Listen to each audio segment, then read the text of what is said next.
a nasty woman because I am super into consent. And I am a nasty woman because I've already taught my 11-year-old boy about consent and its non-negotiable nature. Yes, I'm Erin Brown. And I'm Nick Arfanuni. And this is Nasty Women Radio. Today we're talking about consent, and I'm sure a bunch of other things will come up as well. Absolutely. So I love talking about consent. One, I think it's really misunderstood as like the only way that you can obtain consent from someone is being like, hey, Neg, I'd like to touch your boob. May I touch your boob? And then Neg says, yes or no. Probably yes. Yeah. For you? Yeah. And then you go, like, it's not necessarily always a verbal exchange, but the point of it is that the other person wants to do the thing that you would like to do to them, that it's a mutual interaction and not just one person at another seeing what they can get, and that it's enthusiastic. So if, like, I'm touching Neg's boob and then I want to go for the other one and she's like, woo, everything about it says to me she's 100% involved in this scenario and into it, that's consent too. So it's not necessarily constantly asking for permission for things. It is making sure that both parties involved in the sexual act are 100% on board and enthusiastically engaged in the activity. Yeah, because I might be like, no, just the left one. Yeah, you might, and I would have to respect that. You would.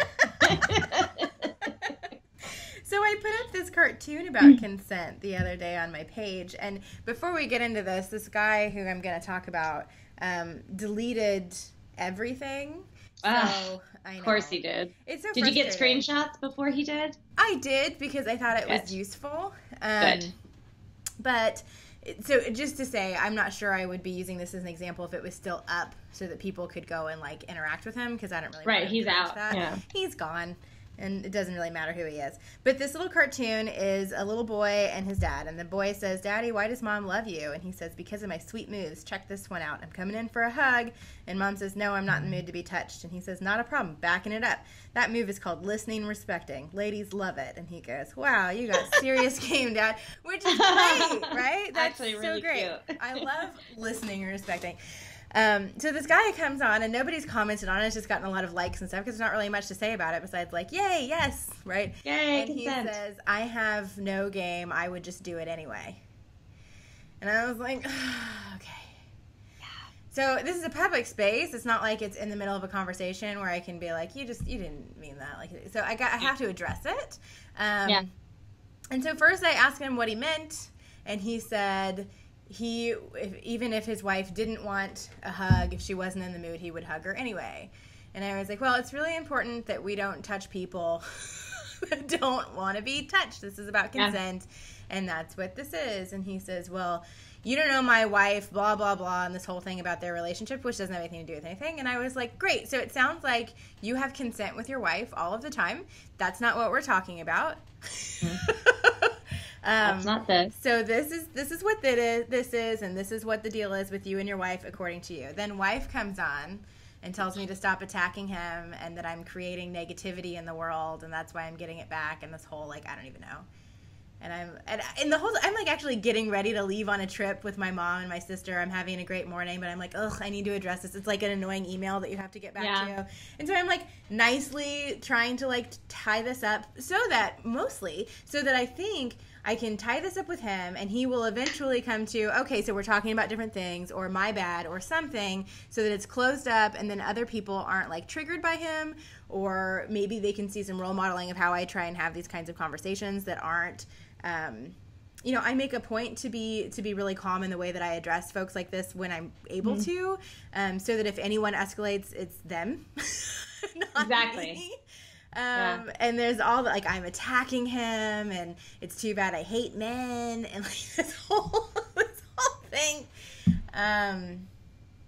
Anyway, it was nuts, and he couldn't just say, oh, so this is a bigger, at one point he told me that if I was trying to make a point about consent, that I was doing it wrong. Yeah, I think I saw that, because I was trying to keep up with the conversation, and I think I saw that, and I was like, actually, no, that's exactly. No, It's exactly what you did. It's perfect. And the cartoon is such a perfect representation because it's great. Like if you're, and I work on this with my daughter all the time too. Just this weekend, we were with my sister who's pregnant all weekend, having kind of like a little girls' weekend. And Lola, my daughter, kept wanting to touch my sister Kara's stomach. And I kept reminding her, hey, make sure that Kara's okay with you touching her stomach. And that's her aunt. And there's a baby, and, you know, there's a lot of implied consent there. And, like, she needs to be constantly reminded that she doesn't get to touch other people's bodies without them saying it's okay. Yeah. It's not just about intercourse. No. It's about outercourse, too. There's a lot more there. So, I find that interesting, the whole, like, social media sort of argument thing. It's like you come into my space and you have and you're arguing with something that can't be argued with. You know, this is a fact, and you're arguing with me, and now you're creating a whole ordeal on my. He was arguing with me about my intent, which was hilarious. Yeah. I'm like, oh my gosh, this isn't even up for discussion. This is not up for discussion. Yeah, this is not. Consent is non-negotiable. I even do.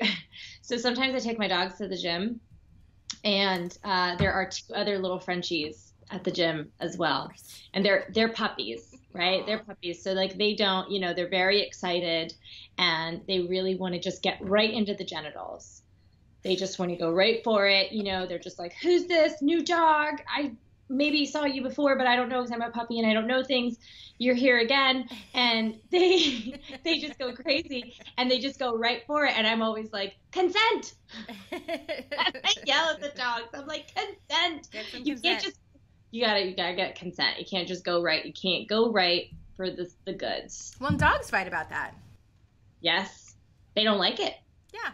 If a dog goes right for, like, my stupid little Frenchie, Samwise, if a dog goes right for Sammy's package, he turns around and growls at them. Yeah.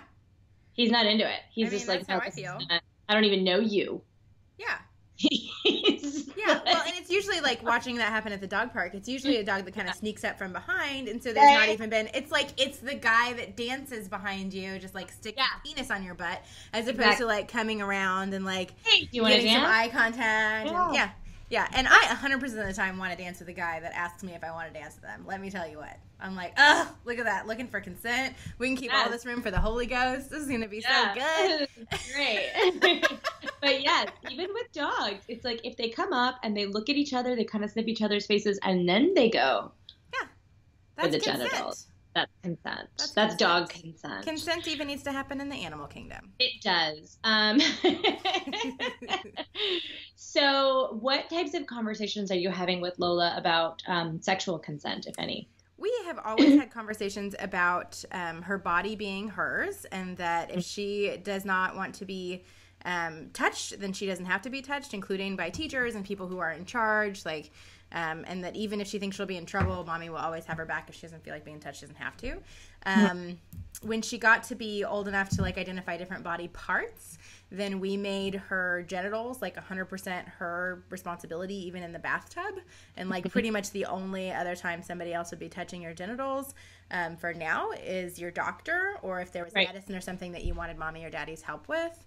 But that's really just yours. What she took a lot of pride in at the time was just like, oh, mine. Yeah. And her doctor has actually role modeled this in a way that I am so grateful for, that I wouldn't have even thought about. But she's had a couple of situations where she's had to have a pelvic exam. And both times that happened, the doctor will say to her, okay, so I need to look at your vulva, and this is what that's going to be like. How would you feel most comfortable doing that? Would you like to lay back? Would you like to pull your shorts down? Would you, and just like gave her all of these options of different ways that she could be prepared for the exam. And she really thought about it and chose the way that worked best for her. And so I appreciate that too.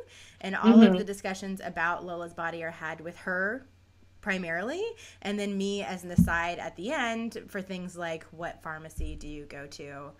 Medication is what we're going to do, things that I need to be in charge of. But for the most part, she's even affirmed at her doctor's office, which I'm so thankful for, that her body is 100% hers. So that's the main stuff with us. And also, and we may have discussed this a little bit before, but also I role model that myself. I am not constantly available to be climbed on, to be hugged, even to be snuggled with. And I know for a lot of moms especially that seems really mean, but I'm role modeling that my body's mine. And I know that if I'm snuggling with my kid and really I'm like stressed out and uncomfortable and unhappy and like that's what my energy is like, I'm not really doing a loving service to her anyway. Yeah. You know, so usually if I have to tell her no, then like when I'm ready, I'll be like, hey, I'm feeling a little bit more like I'd like some snuggles. Did you still want to do that? And we just do it later when everybody's in the mood. Yeah. Isaac actually asks me if he can hug me. And I didn't tell him to do that, but he definitely, like, I think just picks up on the energetic concept of consent in our house always. And so he'll ask, can I hug you?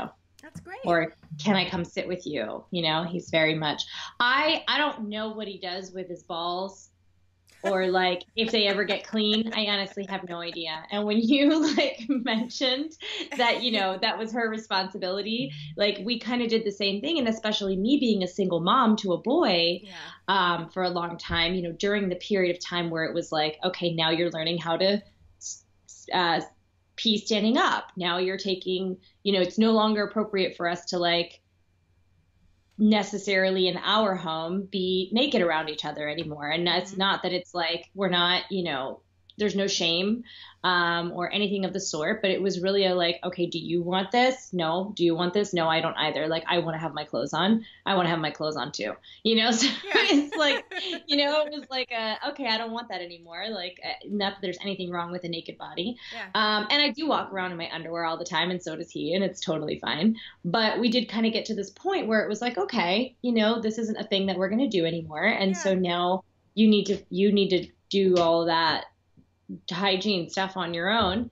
Yeah. And I gotta tell you, I don't know how it's going. I have no idea. Does dad or your husband check in on that? No. Maybe. I think I pretty much told John like the genitals is that's all you. Yeah. I mean, I don't. Yeah. So maybe he does, but I honestly have no idea. And occasionally, I don't even know. Yeah. So occasionally I'm like, did you know, he'll get out of the shower and he'll still look dirty, which is a thing only boys can do. I've come to find out. And he actually told me the other day that we were in the car, we were driving home. I picked him up from school. He gets in the car and I was just like, how do you smell this bad? Like, how is this, you know, I had to like roll down the windows. I was like, this is a new smell. This is a new 11-year-old boy smell. You've been playing in the sun for hours and you just are just covered in sweat and disgusting. And he said, Mom, I'm going to be perspiring a lot more as I enter puberty. And I was like, okay, good to know. Thanks for the heads up. And I think he is. I think he's getting to that point. I think he's like, you know, I hit puberty when I was 11. Yeah. So I think it's very likely that like that's where he's getting, you know, he had like one little pimple on his forehead, and I was like, oh, what? And he's perspiring more, according to him. Yeah. So, you know, so it's one of those things where it's like from the very beginning, it was like, we don't enter into each other's rooms without knocking. That's consent. Yeah. You know, like we always knock. I never just come into his room and he never just comes into my room. There is always a knock. There is always, can I come in? You know, and if he says no, then I respect that. You know, I'm just like, all right. And he always like, even if my door's open, he'll come to the door and be like, Mom, can I come in? Now, you had said that you had a conversation. Well, maybe you didn't. Have you had a conversation with him about consent, or is it just role modeling these things? What did that look like? John and I have spoken to him, and John took the lead on that conversation as a man, just saying like, this is, you know, a very big responsibility. When you are finding yourself in situations where there might be some type of physical exchange with another person, particularly a woman, because he identifies as cisgender hetero male, as far as we know. That's his, that's what he's told us. So, with a girl, like, this is how it goes down. And he had a whole conversation with him about, like, you have to ask. You can't just kiss a girl. You can't just, like, run up to a girl in the playground and kiss her. Like, you can't touch people without asking, and when you get to the, we've already had the sex talk with him. So he's like, when you get to the point of, like, maybe there's going to be a sexual encounter, like, you always have to ask and make sure that she's comfortable and that she's okay with it. And you need to also be aware of energy. Like, saying yes is not the same. Sometimes if it's not an enthusiastic yes, like, it's a no. He basically said to him, anything other than hell yes is a no. Yeah. And Isaac got it. He was like, that makes sense to me. It's so funny how kids, like, they're just like, oh, that makes total sense. Yeah, because it makes sense.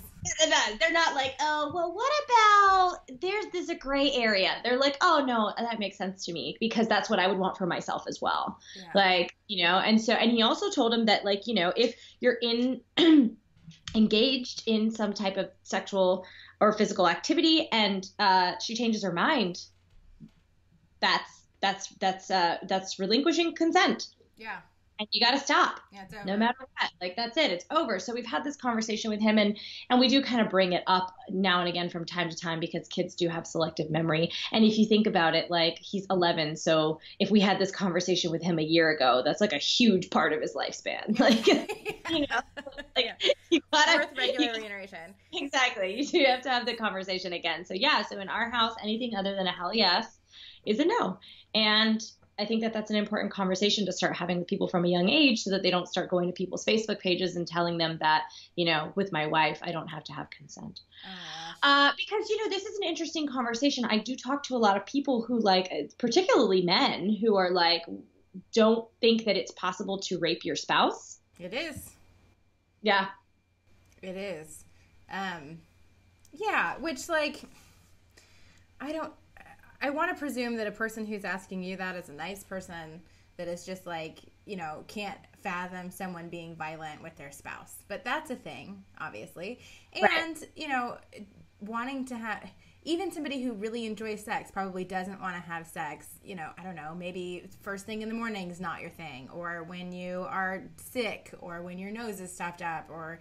Right. When you need to fart really bad. Like, there's all kinds or of like when you're constipated. Yeah. And then adding a lifespan to that also means, like, there are huge variations in mood, and, like, maybe you don't feel like having sex when you're grieving, or, like, there's plenty of spaces that people don't feel like having sex, and a spouse can absolutely force that on their spouse. And absolutely. It didn't used to be illegal. It is now illegal. It is. Yeah. So one of the things I've been noticing this summer is I'm spending a lot of time at the pool. And I remember being, like, a tween, and the pool being, like, kind of a, like my first, like, sexy experiences. Like, feeling sexy.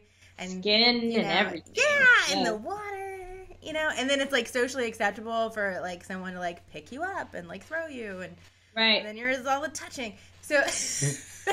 even when we go swimming, when my husband comes swimming with us and we're in the water together, I'm like, ooh. And as we discussed before, better in theory than in practice doing things in the water. But just, like, brushing up against him in the water is like, ooh. Yeah, that. A little bit of that. But, like, actual, like, penetration is not. Yeah. No. So there's a lot of, like... My first time was in the water. We talked about this on our sex episode. It blew. Yeah. It was the worst. No. So keep to the idea of it and not the doing it. Unless you have some secret, and then we want to hear it. So, so I've been watching these, like, preteen kids and teenagers, but mostly the preteens, interact with one another at the pool. And I see, to me, and of course I'm always seeing more than I should, which is what I get a lot from people who think I'm annoying. But I'm seeing the beginning of where this, like, murky consent conversation begins, because the other day I was swimming laps and there were girls in the laps lane next to me and boys in the other side where they're not supposed to be anyway, but the lifeguards weren't doing their job. And I hear the boys say, the girls said, we don't want to play anymore. And the boys said, well, that's not fair. They already wanted to play. We're just going to sneak attack them. And I was like, damn it. This is why you're not supposed to be over here. I'm just trying to swim my laps. You're not even supposed to be here. You're breaking the rules. And so I said, hey guys, sorry to be a bummer, but everybody has to want to play. And they're like, but they wanted to play before. And I'm like, and they don't want to play now. So everybody has to want to play.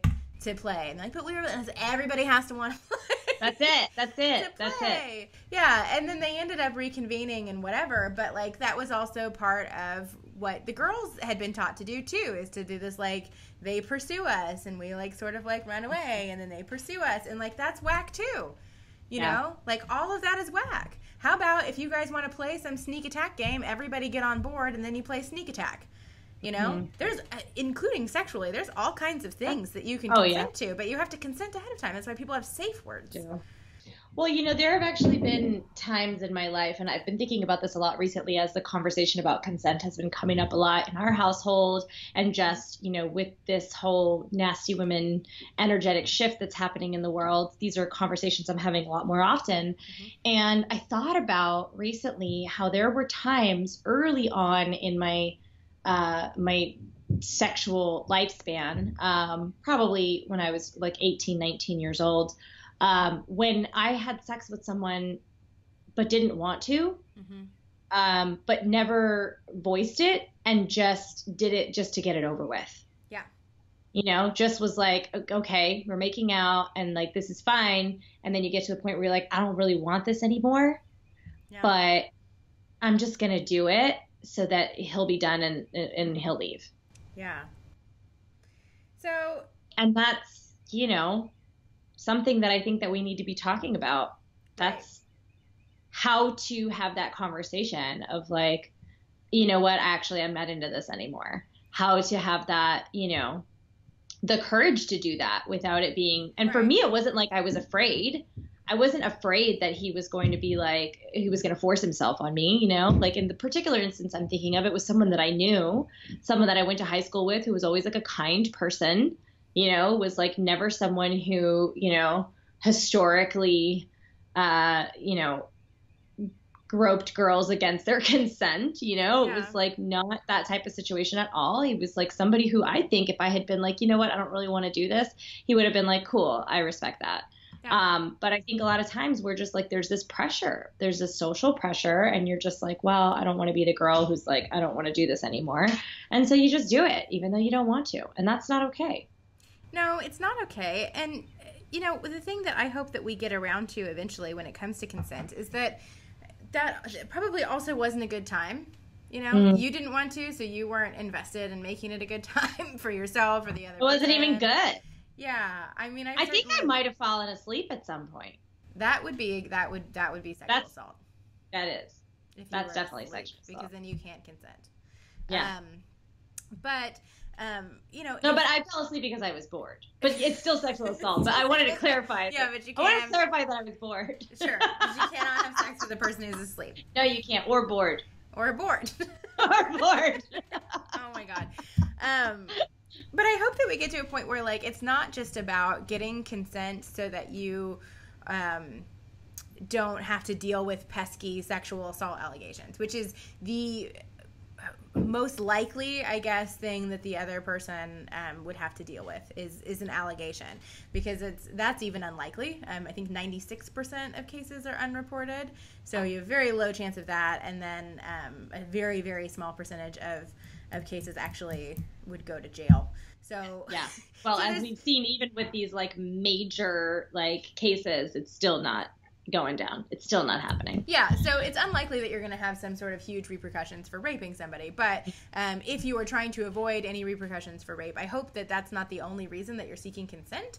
Because, like, if you want to have sex that's a good time, then you need somebody who's enthusiastically involved in it. And I think about that kind of sex that I had that I wouldn't, in my specific scenarios, consider sexual assault, because it was like I didn't say no, and I didn't do anything. I just like got to a point where I was like, well, this is happening. Fine. Get it over with. Yeah, fine. This is happening. Get it over with. I'm done with this interaction. It's not going any place I wanted to. Sometimes it was after like being like, let's back it up. Let's whatever, trying to like move it in a different direction, and it wouldn't. And so I finally, not the same as when I've been assaulted and quit fighting.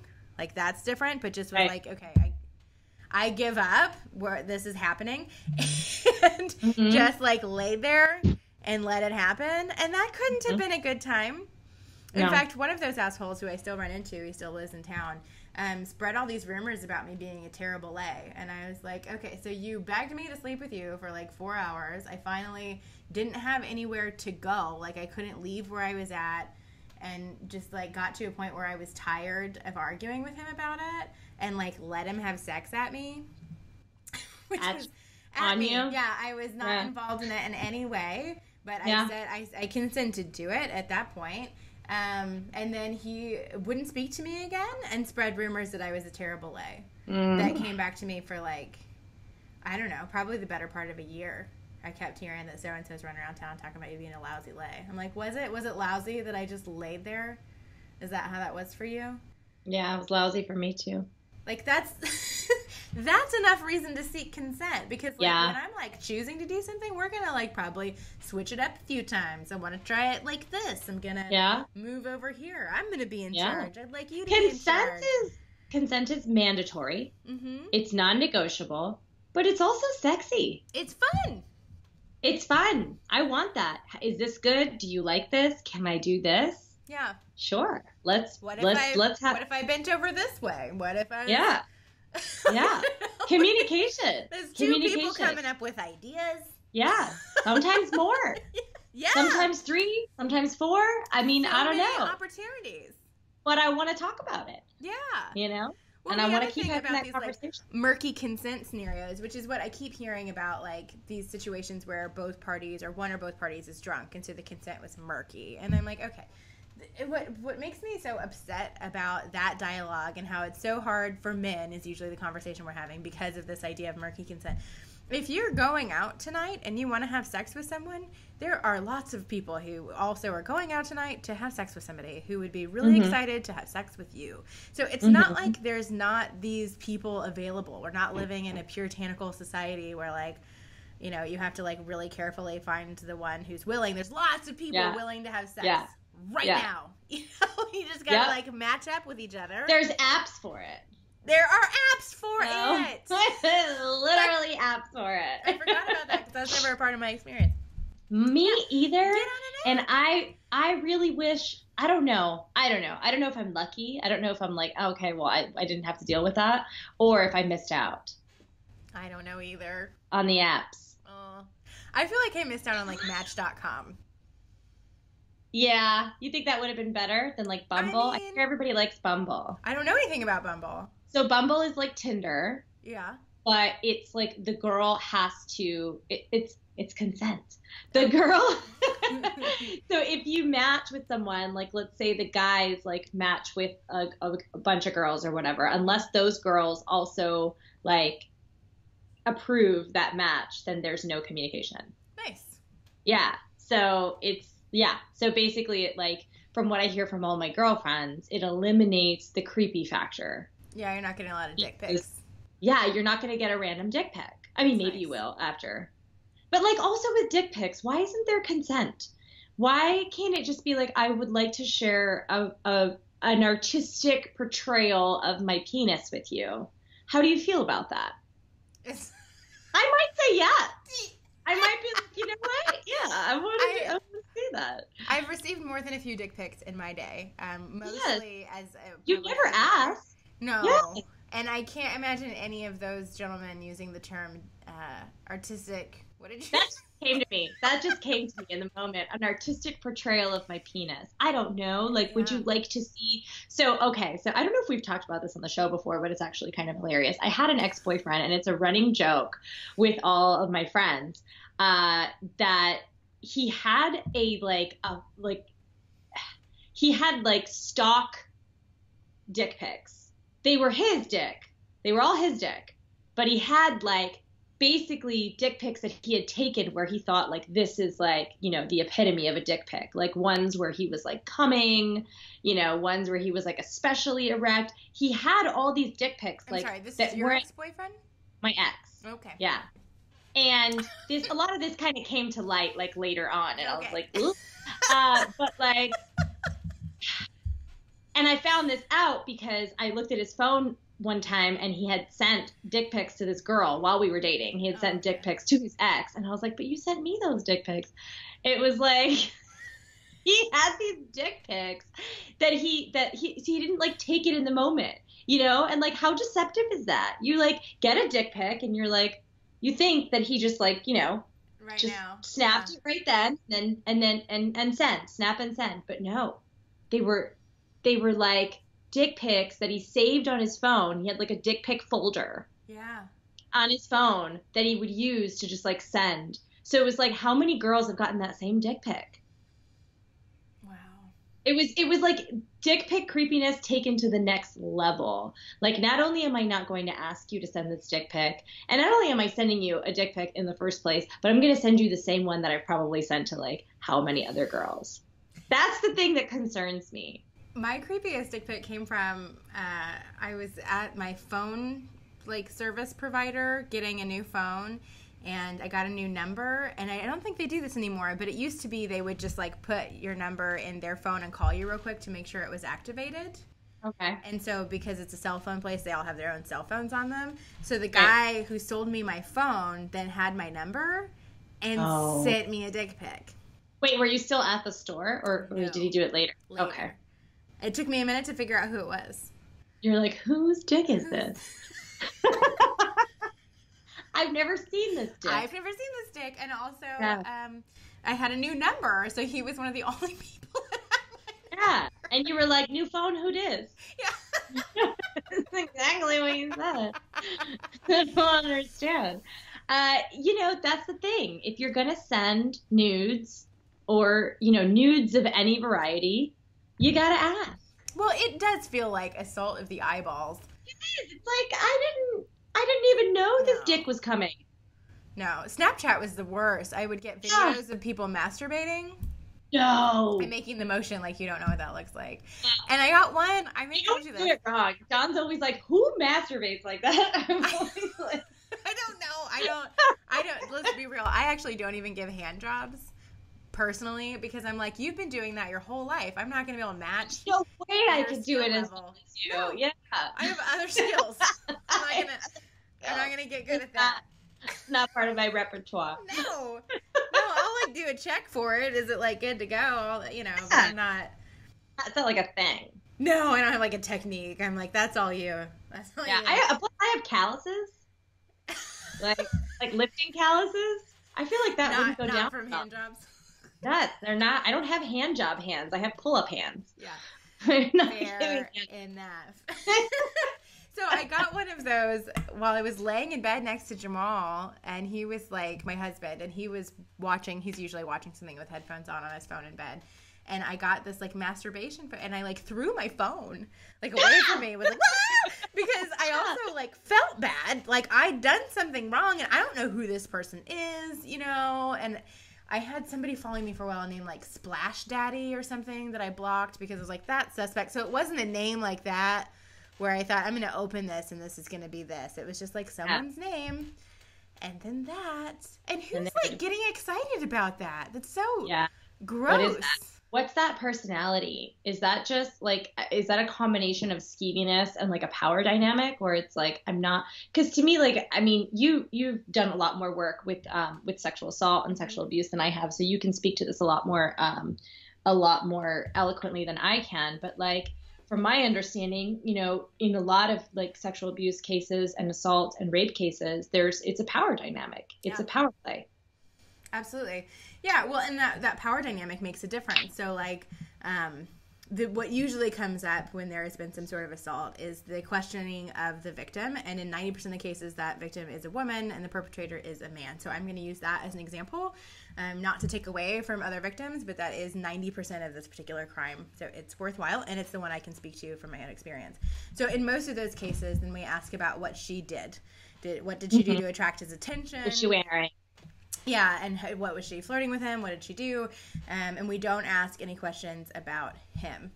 So then it gets a little bit more interesting when those kinds of things happen at work. And then the questions of her, like, why didn't she say no or something? Why didn't she go to HR? Or why didn't she take any of this action against this person? And when the power dynamic is that it's your boss, it adds another level of reasons that you wouldn't say anything.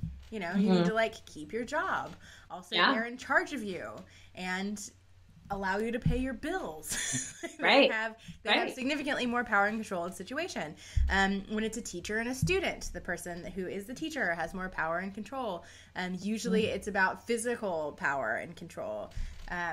But it matters because if we were equal playing field, then theoretically it would look different. But it's almost always is not. It's usually a younger person, and it's usually a person that in some way is able to exert power and control over the other, which is why there's so many people who talk about sexual assault that make a point not to say that it's sex, but that this is an act of violence, because it is about power and control and not about sex. If it was about sex, people would go find willing participants. Right, exactly. And there's somebody who actually wants to have sex with you. Yeah. No, so, it is.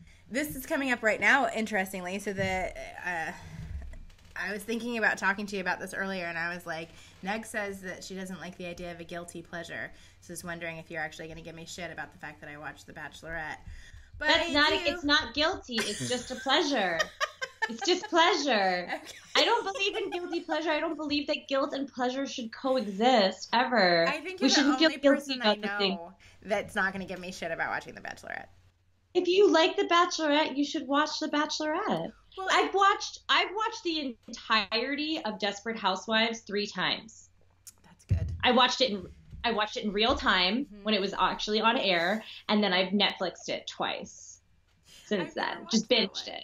It's so good. It's this season. It's Rachel, and she's the first Black contestant on The Bachelor or The Bachelorette. That's a deal. Also, it's super interesting because I'm gonna make a sociological argument for watching The Bachelorette.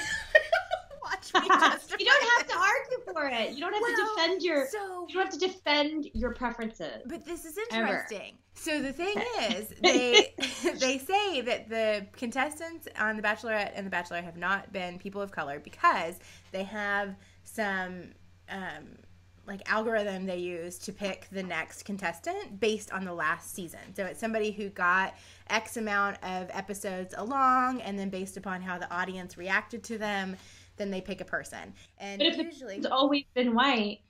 Well, so usually the person who's choosing is white, and there's like a moderate amount of diversity in the first couple of rounds, and they just all get swept out at the beginning, and then it's a bunch of white people at the end. The person choosing, that's the Bachelor or the Bachelorette. That's the person who's like, I want this person and not that person. Yes.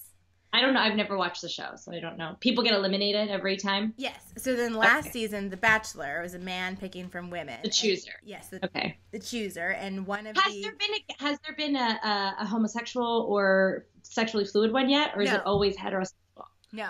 So it's also super heteronormative. Step it up. I know. This is why it's bad. It's not just because it's like bad TV. It's bad. But then this year, The Bachelor was a white guy, but one of his last contestants standing was Rachel, who's Black and is now The Bachelorette. She was fan favorite. I loved her. And so far, the contestants that she asked for were also, that she's choosing between, are also pretty diverse, and they have remained so. So it's interesting, and race has come up on the show quite a bit. And it did last season too, between Rachel and the Bachelor. I don't remember his name, Nick. So I was happy to see that we're not pretending that's not a thing, because that is a discussion that is had, you know? So it's interesting. But The Bachelor in Paradise is the spin-off, which is where the contestants go to an island somewhere in Mexico, and they basically hook up. So is it different in that there's not just one man and then a bunch of women? It's just like a bunch of dudes and chicks who've been on the show before, so want to be on TV. They all want to be on TV still. Okay. Presume. Maybe some of them are looking for love. I don't want to determine, but this would probably not be the show for it. And then they wear bikinis and drink and pick from one another. So that show was being filmed in Mexico, and it got shut down because there are allegations that And this is where this one is particularly interesting. So from what I can read, there are 2 contestants on the show who there was some sort of act between them, and one of them was intoxicated enough that they did not believe that she could have provided consent to him. And they're deciding this based on rolling through the footage. Video. Like they're in editing and they're like, oh, actually this is not. And one of the producers thought it was serious enough that it was reported to Warner Brothers. It's being investigated. Everybody kudos to them for taking it seriously. Hell yeah. So then most of the articles about it, though, have both his picture and her picture. They talk about what led up to whatever they're saying happened. They're being careful with details, which is good. But they're calling it, they're calling it a sexy incident. Some of them are keeping her name out, which is interesting to see because we know that's not because they don't know who it was. Most of them have both of their pictures and are talking about her behavior leading up to the event where there was not consent, and talking about how much alcohol she was drinking. And it's really interesting. Also interesting that the producer is the one that came forward talking about this being an issue.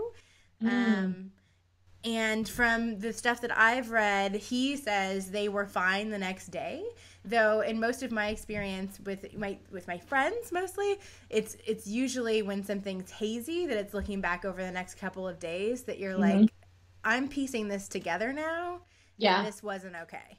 Yeah. So I don't know. I'm really interested to see how this pans out with the Bachelor Bachelorette franchise. Are they going to I mean, was this something that was kind of set up is another question, because they said in the articles about it that part of the storyline was supposed to be that these 2 characters hook up. So was that I'm confused, and also there's not a lot of information, but I'm very interested to see how this pans out. If they continue to call it a sexy event, if it's determined that it was assault, what does she have to say about it? How does she feel? Because her side of the story is nowhere. Anyway, it's interesting, and it's happening in a really big platform that a lot of people who I would suggest probably could utilize some learning about consent are watching. Yeah. Are watching the show. Yeah. Well, hopefully this is, I mean, it's unfortunate that, this had to happen, but I think that it might start some really important conversations. Yeah. Well, and these are public people who I would be surprised if they don't talk about it. Right. So I don't know. I've been interested as I watch. I am hesitating to say anything mainly because it's not the victim who's come forward and said anything.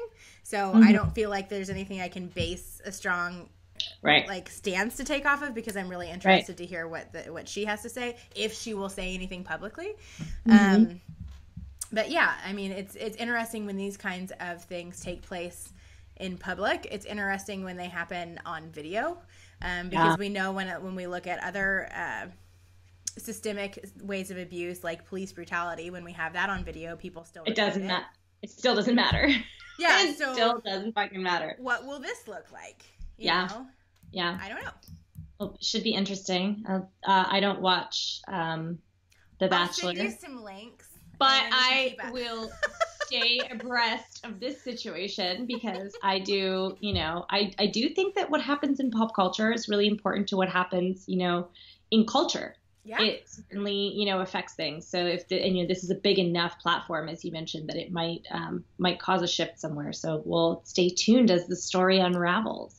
It is. So, I mean, I feel like we could talk about this for a long time, but the bottom line with consent is that everybody has to be on board. And if there's any question in your mind at any point that everybody isn't on board, then it would make sense to check in. Yeah. Make sure and I think that for it's important that become ingrained, because for me it's so ingrained that I even ask my husband, be mid sexual encounter, and I'm like, are you okay? Is this okay? From time to time I'm like, you good? Are you enjoying this? Is this good? Are you okay? Not to the level of Lena Dunham's character in Girls, because she went really extra with it. Yeah. Like, because then it's just weird and it's not fun anymore.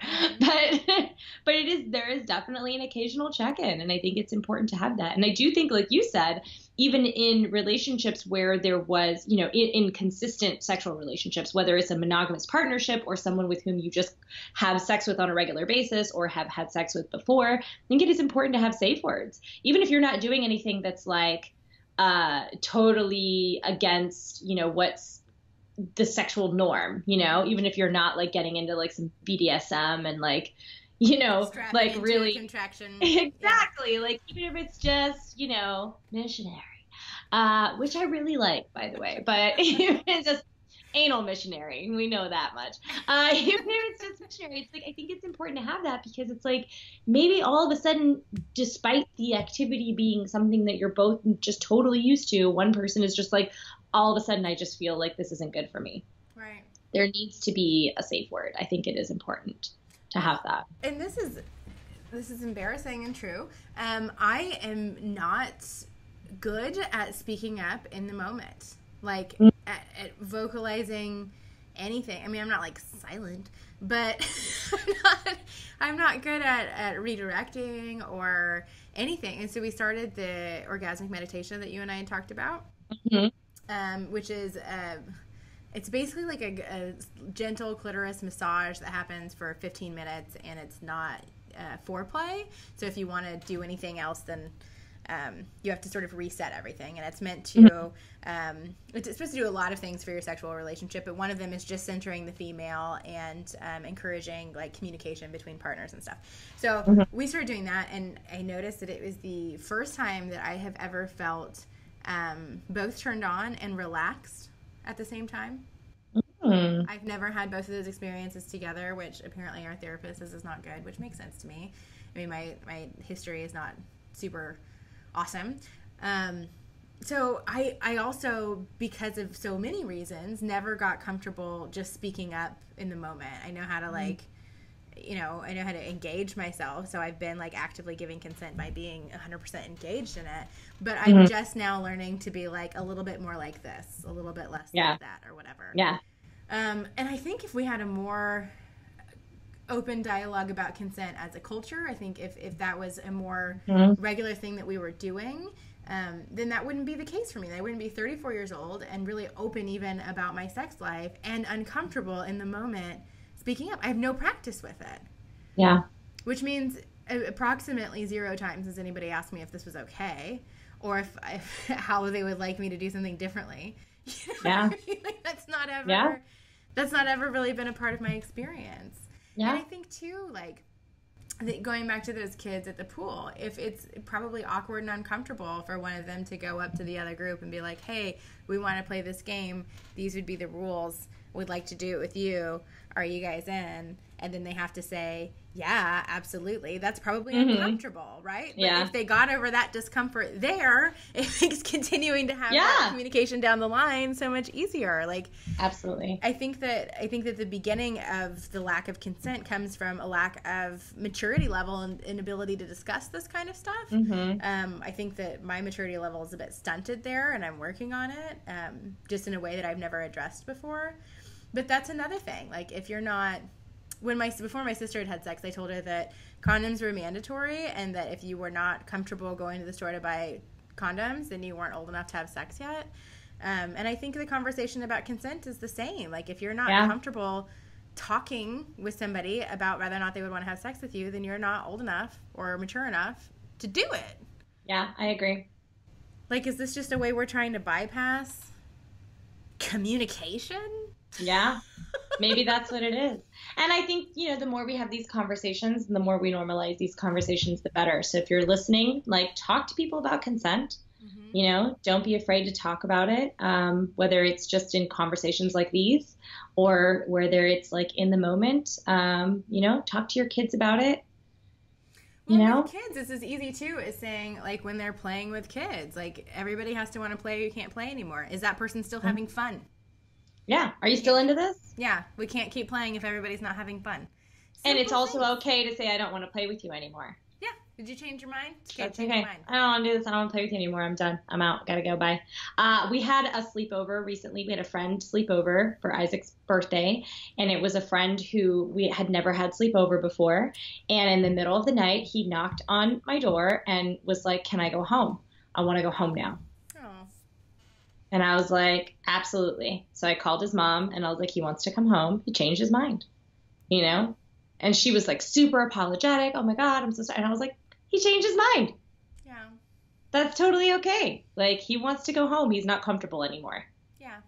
He wants to go home. That's fine. I mean, my house is super dope, but still, like, if he doesn't want to be here, he shouldn't be here. Like, you know, that's not okay. So I think it comes up, and I think that's kind of how we can start to have more conversations about it. I think a lot of people are afraid to talk about it sexually, you know, because we are still, like, you know, puritanical-based culture, and we don't want to talk about sex, and that's fine, but let's if it's not at a place where you can communicate about it sexually, let's communicate about it in other ways, and let's start to just open up those conversations. Yeah, and then when it's about sex, you say, well, it's just like anything else, you know? Yes. It's like if not everybody wants to play, then you can't play anymore. Then you can't play, and that is the moral of the story. So thank you for joining us today for this conversation about consent.